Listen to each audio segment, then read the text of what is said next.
Okay, so I'm going to show you a tip today on how to use fluorescent spray paint. So this brand is indoor spray paint. It doesn't make you sick or give you a headache. It's water-based and it's transparent.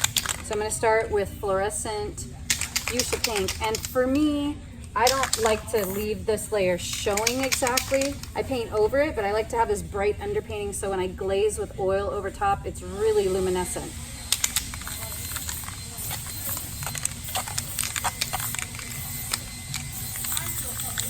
Isn't that cool? It's like so bright. And they mix really well. So now I'm gonna mix it with an orange.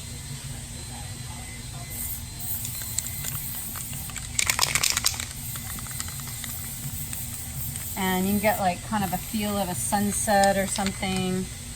So now we'll hit this with a fluorescent green. And I like to go beyond the borders of the object so that it's integrated into the background. And I can always paint some of that out, it's no big deal. So then the last one is this yellow.